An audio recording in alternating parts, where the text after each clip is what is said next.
इतिहास में कुछ ही हस्तियां सलाह अल दीन जैसी चमकती हैं। वह सुल्तान जिसने यरूशलेम को वापस जीता था, उनका नाम समय के साथ गूंजता है। वह साहस, न्याय और अटूट विश्वास के प्रतीक हैं। उथल पुथल के समय में जन्मे व ईसाई ताकतों के खिलाफ मुस्लिम दुनिया का नेतृत्व करने के लिए उठे।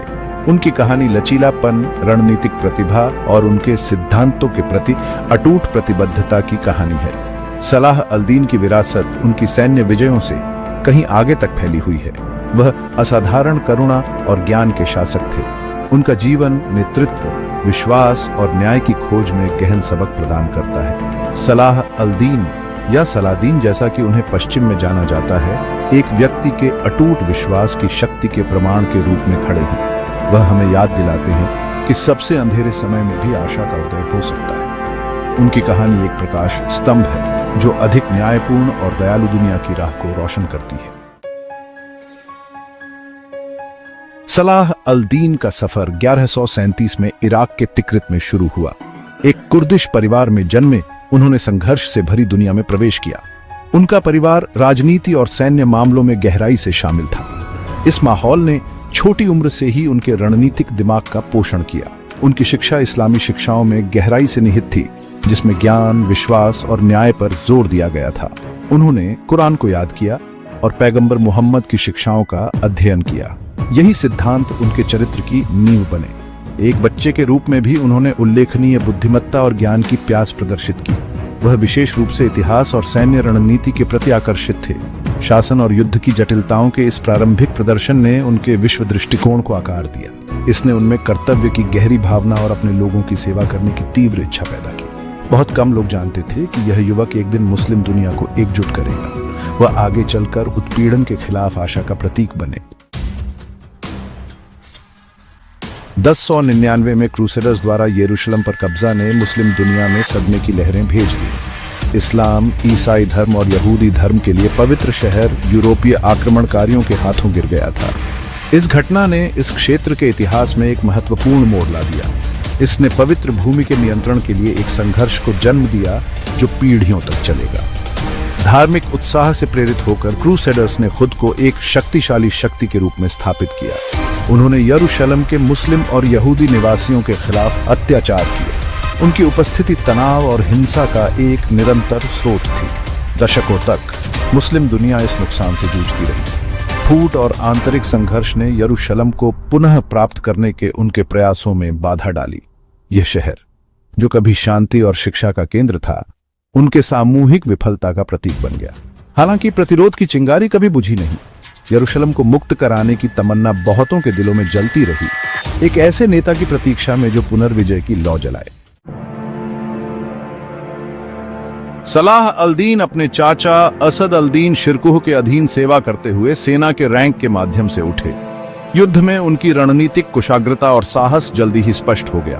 उन्होंने इस्लाम के बैनर तले मिस्र और सीरिया को एकजुट करने के अभियानों में महत्वपूर्ण भूमिका निभाई। 1169 में वह मिस्र का वजीर बना। इस पद ने उन्हें अपने दृष्टिकोण को लागू करने के लिए अधिकार और संसाधन प्रदान किए। वह समझ गया था कि क्रूसेडर्स को हराने के लिए उसे खंडित मुस्लिम दुनिया को एकजुट करना होगा। उन्होंने कूटनीति और विजय के अभियान की शुरुआत की। उनके करिश्मे और निष्पक्षता की प्रतिष्ठा ने उन्हें कई शासकों की वफादारी दिलाई। उसने गठबंधन बनाया और सत्ता को मजबूत किया।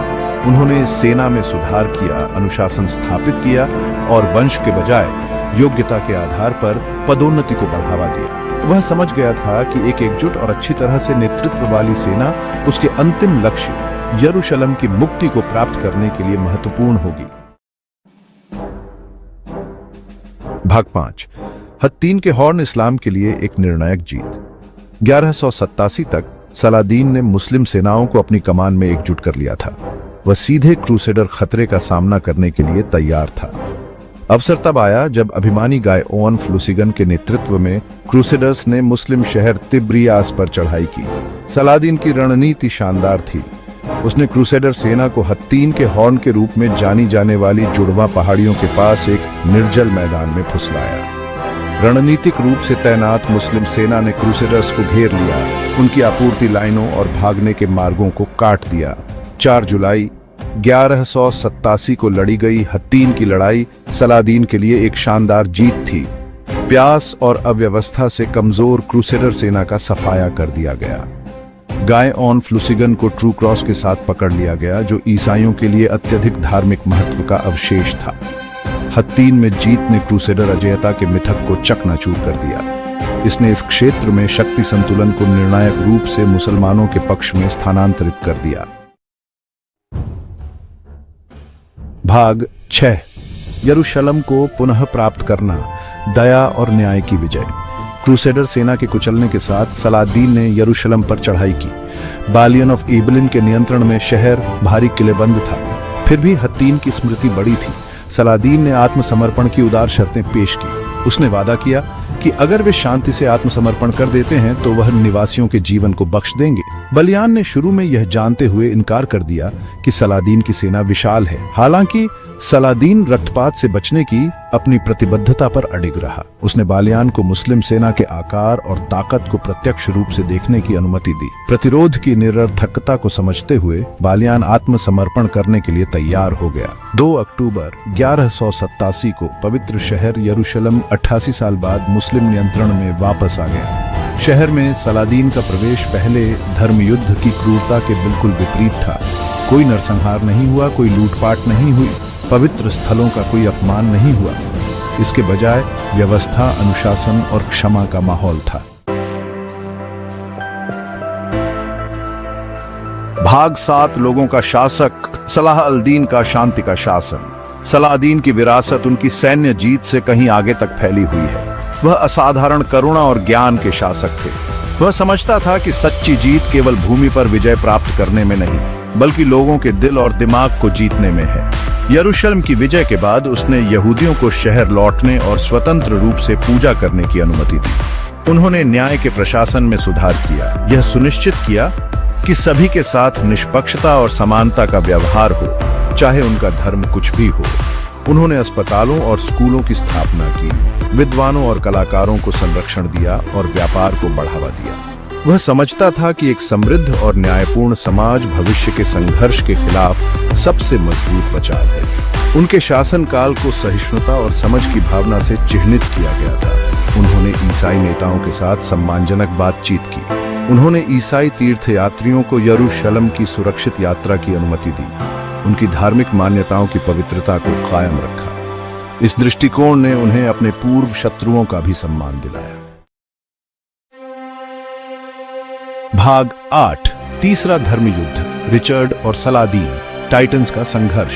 यरूशलेम के पतन ने तीसरे धर्मयुद्ध को प्रेरित किया, जिसका नेतृत्व इंग्लैंड के रिचर्ड द लायन हार्ट और फ्रांस के फिलिप द्वितीय जैसे यूरोपीय सम्राटों ने किया था। रिचर्ड विशेष रूप से एक दुर्जय विरोधी साबित हुआ। वह एक कुशल सैन्य कमांडर और एक चतुर राजनीतिज्ञ थे। तीसरा धर्मयुद्ध टाइटन्स का संघर्ष था। मध्ययुगीन दुनिया के 2 सबसे प्रतिष्ठित शख्सियतों के बीच इच्छा शक्ति की लड़ाई थी। उनके बीच सबसे प्रसिद्ध मुलाकात 1191 में अरसुफ की लड़ाई में हुई थी। रिचर्ड विजयी हुए। हालांकि पूरे अभियान के दौरान सलादीन की रणनीतिक प्रतिभा स्पष्ट थी। उसने क्रूसेडर सेना को परेशान करते हुए और उनके लाभ को सीमित करते हुए संघर्ष का युद्ध लड़ा। अपनी सैन्य प्रतिद्वंद्विता के बावजूद सलादीन और रिचर्ड ने एक दूसरे के लिए सम्मान विकसित किया। उन्होंने उपहारों का आदान प्रदान किया और युद्ध विराम पर बातचीत की। उनके रिश्ते ने युद्ध के बीच भी सम्मान और शिष्टता की संभावना का उदाहरण दिया। भाग 9 एक नायक की विरासत, सलाह अल-दीन का स्थायी प्रभाव। सलादीन की मृत्यु 1193 में हुई, लेकिन उनकी विरासत जीवित रही। उसने एक ऐसा दायरा पीछे छोड़ दिया जो उत्तरी अफ्रीका से मेसोपोटामिया तक फैला हुआ था। उन्हें न केवल एक विजेता के रूप में, बल्कि एक न्यायप्रिय शासक, एक पवित्र मुसलमान और अपनी बात के धनी व्यक्ति के रूप में याद किया जाता है। उनकी कहानी ने मुसलमानों की पीढ़ियों को प्रेरित किया। वह एकता, प्रतिरोध और खोए हुए गौरव को पुनः प्राप्त करने की संभावना के प्रतीक बन गए। उन्होंने अपने दुश्मनों की भी प्रशंसा अर्जित की। ईसाई हिस्टोरिकारों ने उनकी शिष्टता, साहस और न्याय की भावना की प्रशंसा की। उनकी विरासत आज भी गूंजती है। संघर्ष और असहिष्णुता से विभाजित दुनिया में सलादीन की कहानी एकता, करुणा और न्याय की खोज के महत्व की एक शक्तिशाली अनुस्मारक के रूप में कार्य करती है। वह आशा की किरण के रूप में खड़ा है, हमें याद दिलाता है कि सबसे अंधेरे समय में भी मानव भावना प्रतीत होने वाली दुर्गम बाधाओं को दूर कर सकती है। भाग 10 निष्कर्ष, युगों के लिए एक कालातीत प्रेरणा। सलाह अल-दीन का जीवन और उपलब्धियां हम सभी के लिए गहन सबक प्रदान करते हैं। वह हमें विपरीत परिस्थितियों में भी अपने सिद्धांतों के प्रति सच्चे रहने के महत्व की शिक्षा देते हैं। वह हमें एकता की शक्ति और दयालु नेतृत्व की आवश्यकता की याद दिलाते हैं। उनकी कहानी मानव भावना की स्थायी शक्ति, चुनौतियों से उबरने और महानता हासिल करने की क्षमता का प्रमाण है। जैसे जैसे हम अपने समय की जटिलताओं को नेविगेट करते हैं, आइए हम सलादीन की विरासत को याद रखें। योद्धा, राजनेता, वह व्यक्ति जिसने एक लोगों को एकजुट किया और उनके पवित्र शहर को पुनः प्राप्त किया। आइए उनकी कहानी हमें समझ के पुल बनाने, न्याय के लिए चैंपियन बनने और अधिक शांतिपूर्ण और दयालु दुनिया के लिए प्रयास करने के लिए प्रेरित करे।